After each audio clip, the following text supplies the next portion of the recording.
Ni Ijumaa tarehe 5 Aprili mwaka wa 2024. Hujambo na karibu katika matangazo yetu ya MTV, tukikutangazia toka Goma, mashariki mwa Jamhuri ya Kidemokrasia ya Kongo. Kwa utangazaji wake ni mimi Nadege Mulemba. Miongoni mwa yale tuliokuandalia ni pamoja na wakimbizi wanaopatikana katika kambi mbalimbali pembezoni mwa mji wa Goma waomba serikali kuondoa wanajeshi wanaomiliki silaha katika kambi zao. Tunasumbuka sakula biko piga masasi ovyo ovyo, make kupie babiana matelefoni ovyo ovyo, tunateseka sana tena. Mili ya watu waliofariki huko Shakahola yakabidhiwa kwa familia zao. Hii ni kufuatia kukamilika kwa uchunguzi. Haya na mengineyo mutaifata katika udondozi wa habari hizi. Endelea kusikiliza MTV. Habari kamili. Wakimbizi wanaopatikana katika kambi mbalimbali pembezoni mwa mji wa Goma waomba serikali kuondoa wanajeshi na wazalendo pamoja na watu wanaomiliki silaha katika kambi zao. Tunateseka pa hizi kambi. Tunachangana na basoda. Ba mingi banakuya banajifanya na badebloki. Hapo balitumanisha machakula za guverneur. Basoda balivipokea biko tafuta bakwenda bapokelea, bakimbizi bakabakia vile. Tunasumbuka sakula biko piga masasi ovyo ovyo. Make kupie babiana matelefoni ovyo, tunateseka sana tena kabisa. Tunasikia nini? Mtusaidie, mtutoshe hao makambi, mwe mkambi hapo. Mubakia mjo makambi zao na shemu tubakia hapa. Bakimbizi babakia hapo ngani kote na basoda babakia hapo kote. Vile ndio tunapenda, mtusaidie na hiyo. Tunateseka sana. Unasikia masasi kila saa. Kimbie masasi. Na ba matension unakuona kama unaanza tetemeka kwenye unaikala, tunateseka sana papa. Wakimbizi wamesema hayo saa chache baada ya watu 8 kujeruhiwa kwa gurunedi iliyoripuka kambini, kuua mtu mmoja na wengine kujeruhiwa, kama anavyosema mkimbizi huyu. Ilikuwa magharibi ya jana, tulikuwa tuko tunajitembeza tu. Wakati tulikuwa tuko tunajitembeza, tukaenda kutana bombe imeripuka hapa, na wakati iliripuka hapa watu 8 wakakufa. Watu 8 wawiti wakalumia na mmoja mwao akakufa.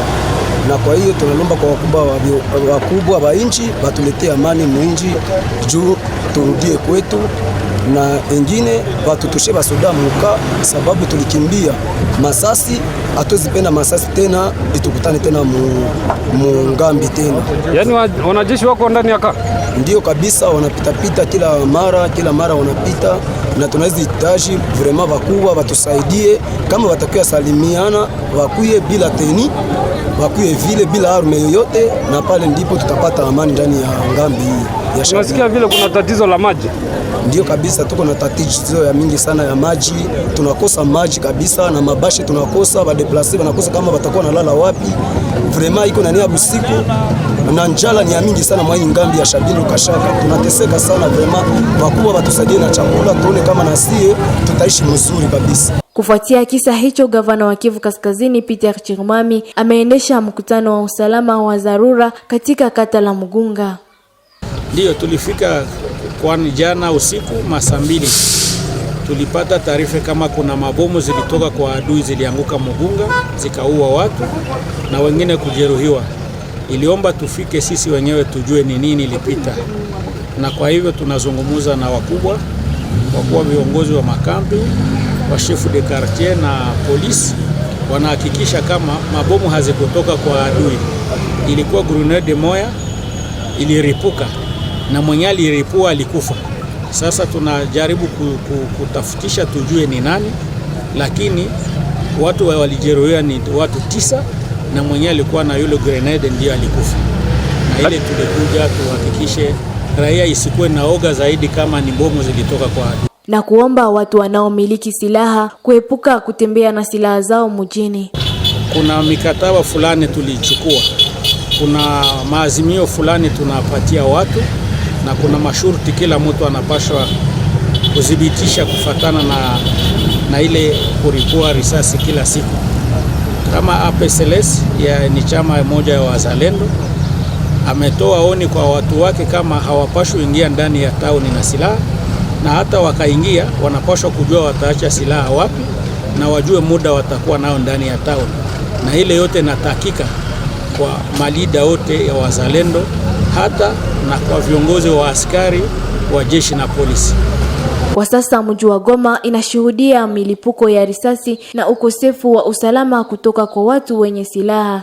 Na huko mjini Uvira, Kivu Kusini, shughuli za usafiri wa magari kati ya mji wa Baraka tarafani Fizi na Uvira, Bukavu na nchi jirani ya Burundi haziendeki kama kawaida. Hii ni kufuatia kubomoka kwa mlima Luanga kulisababisha na kupanda kwa maji ya ziwa Tanganyika katika milima ya Luanga na Pembe mashariki mwa Jamhuri ya Kidemokrasia ya Kongo. Thomson Ujibatangala William ametuandalia ripoti ifuatayo. Tangu mwezi wa pili, maji ya ziwa Tanganyika yamevamia barabara ya kikanda inayounganisha mkoa wa Kivu Kusini mashariki mwa Jamhuri ya Kidemokrasia ya Kongo na nchi jirani za Burundi na Rwanda, ila pia mikoa jirani ya Tanganyika na Maniema. Eneo la kati ya Kigongo upande wa tarafa la Uvira na Pemba tarafani Fizi ndilo lililo hatarini mpaka hii leo. Ni katika mlima unaoitwa Luanga, maroli ukosa njia na yanayolazimisha upita kwa ugumu mkubwa. Pikipiki ndo kabisa hazina namna kwa kurahisisha na kusaidia mawasiliano kati ya wananchi wa mji wa Baraka na wale wa Uvira, Bukavu, Bujumbura Burundi na hata wale wanaokwenda Rwanda, Bugarama na Changuko. Huko mitumbwi midogo midogo imewekwa kwa ajili yao. Abiria ulipia pesa 2000 franka za Kongo na pikipiki ulipia pesa 4000 franka za Kongo kwa kuvushwa ndani ya mtumbwi huo kwenda upande mmoja na mwingine. Ndivyo walivyotueleza wasafiri. Mama huyu yeye kwa manunguniko anaeleza. Mimi kwa majina naitwa Esperance Katumbi, jina maarufu Mama Placide,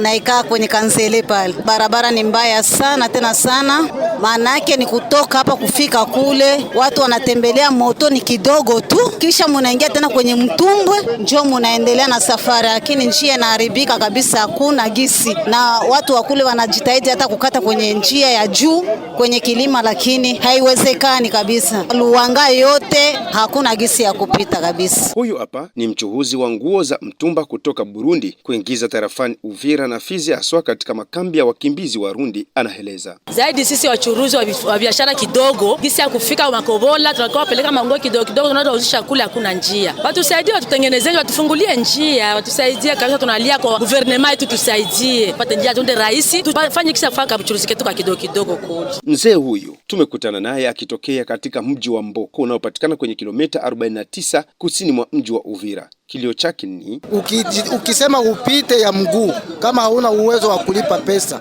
maji ni mkiuno. Wanawake, yani kama uko na wanawake huwezi pita, ni mambo ya haya kabisa. Kwa hiyo serikali ichunguze vizuri namna gani inaweza kusaidia raia, gisi inaweza kutengeneza barabara, ibomoe ngambo ya juu, watu wapate gisi ya kutembea. Kila mtu hana uwezo wa kulipa mutumbu ili afike Makobola. Akikosa pesa za kwenda Makobola, inambidi avue mavazi aende maji ya mkiuno. Ni hatari hiyo, inaweza kuleta tena shida, baadaye wanaweza wakaliwa na mamba pale. Eneo hilo miaka ya 2012, 2020, 21 hadi 22 liliharibika mno na kukarabatiwa mara kadhaa na serikali ya Jamhuri ya Kidemokrasia ya Kongo, ila pia MONUSCO. Madhara mengi yaliorodheshwa ikiwemo vifo vya karibuni watu 100 na maroli kuzama hadi kupotea jumla, takwimu iliyotolewa na viongozi wa kiserikali. Kulingana na vyanzo vya mamlaka ya mji wa Uvira na tarafa la Fizi, mnamo mwezi wa pili wajumbe wa taasisi za kiserikali zinazohusika na ukarabati wa mabarabara wametumwa eneo la tukio kujionea hali halisi, na kwa sasa serikali inafanyia kazi ripoti iliyotolewa ili kutoa majibu ya dharura. Kwengineko ni njia kutoka mjini Uvira kwenda Bujumbura Burundi, eneo la kati ya mpaka wa nchi hizo mbili jirani. Upande wa Kavimvira Kilomoni nchini DRC, maji ya bwawa la Nyagara ubetesha usafiri. Uvira, Thomson Unjibatangalo William, MTV. Na huko nchini Kenya, siku kadhaa baada ya familia ya watu waliofariki huko Shakahola kukabidhiwa kwa familia zao, hii ni kufuatia kukamilika kwa uchunguzi wa DNA. Baadhi hazitaki kuhusishwa na jamaa wao waliofariki baada ya kujiunga na dhehebu hilo. Dennis Chisaka kutoka Nairobi na habari hiyo. Baadhi ya familia zimekataa kuhusishwa kabisa na jamaa wao waliojiunga kwa hiari na dhehebu la Good News International linalohusishwa na mhubiri tata Paul Mackenzie, hivyo kukataa kuchukua miili ya jamaa hao wanaosemekana kufariki baada ya kujinyima chakula hadi kufa. Hata hivyo, familia zingine zinatafuta usaidizi ili kuweza kuwazika jamaa wao ambao walikuwa miongoni mwa waathiriwa. Serikali ikituwezeshea hapo, basi itakuwa pia tuweza kuchachemea mbele kwa tumepata nguvu. Bado tunatarajia tupewe watu wengine aidha wakiwa hai ama wakiwa wamekufa, kwa sababu watu sikusema walikufa na hawajapatikana mochari. Kwa hivyo labda wakipatikana hai sawa, wakipatikana wakufa pia kama hivi, pia takuwa majonzi yataisha, maana kutoka bado tuko hali ya majonzi vile. Huku mito ikitolewa kwa wahisani kuwasaidia, familia nyingi ambazo tayari zimechukua miili ya wapendwa wao zimeanza maandalizi ya mazishi. Zinaomba serikali kuwasaidia ili kupunguza gharama, kwani hawajapokea usaidizi wowote kutoka kwa serikali kama walivyoahidiwa. Mahali hapa tulipo hatuna hata vyandarua, maana sahihi weather ni mbaya, kuna mvua. Yani all in all, kusema tu familia hii inaomba msaada mkubwa sana ili kufanikisha mazishi haya. Familia hizo zinaomba serikali iwasaidie kuwapata na kuwazika jamaa wanaosalia wanaosemekana kuwa waathiriwa wa mauaji hayo ya halaiki ya Shakahola. Dennis Chisaka, MTV Online, Nairobi. Afisa tabibu katika hospitali ya mji wa Geita mkoani Geita nchini Tanzania aliyetambuliwa kwa majina ya Fimbo Chenye amekutwa akiwa amefariki kwenye chumba alipokuwa amelala katika mtaa wa Rwenge mjini Geita, huku chumbani kukiwa na ujumbe wa kuomba radhi kwa wazazi kwa kitendo alichokifanya. Kutoka Tanzania, Trifon Hodas anaripoti zaidi. Tukio hilo limetokea usiku wa kuamkia Aprili 4, 2024 ambapo wapangaji wenzake waliokuwa wakiishi nao walisikia kelele za mtu akitoa sauti ya kuomba msaada na chumba chake kikiwa kimefungwa.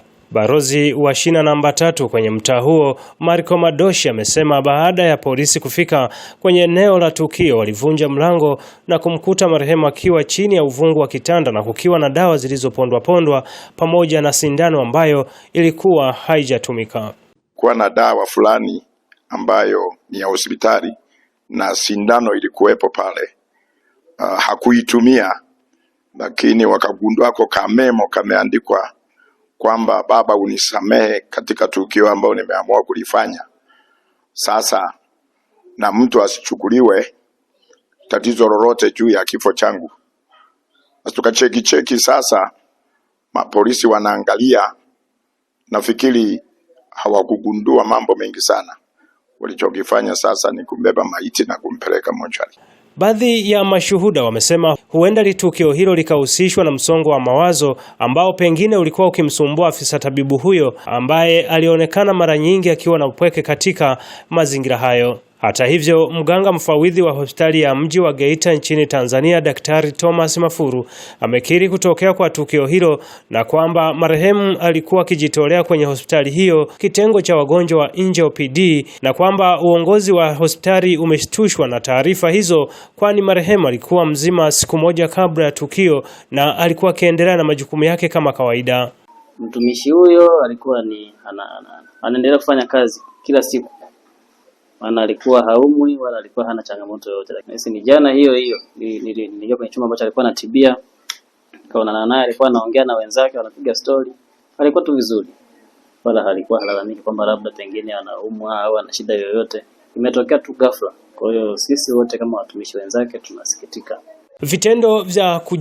Vitendo vya watu kujiua nchini Tanzania vimeendelea kukithiri, huku vingi vikitajwa kuwa ni msongo wa mawazo ambao umekuwa ukiwasumbua watu wengi, lakini pia jitihada zinaendelea kuchukuliwa na mashirika mbalimbali ya kitaifa na kimataifa kwa kutoa wito kwa jamii, hasa kushirikisha jamii inayokuzunguka kama una changamoto, huku jeshi la polisi nchini Tanzania likiendelea kuwataka jamii pamoja na wadau mbalimbali kuendelea kushirikisha wanasaikolojia ambao huenda wakawa ni msaada na matabibu kwa watu wanaosumbuliwa na maradhi ya msongo wa mawazo. Ni ripoti kutoka nchini Tanzania. Mimi ni Tryphon Odas. Ni kwa ripoti hiyo ya Tryphon Odas kutoka Tanzania ndipo mimi naweka mkaba kwa matangazo yetu ya leo. Kumbuka kuwa matangazo haya yanaendelea kwenye mitandao ya kijamii na pia tunasikika eneo nzima ya maziwa makuu kupitia redio shirika. Kwa utangazaji wake nilikuwa na Deji Mulemba na kuaga nikisema kwaherini.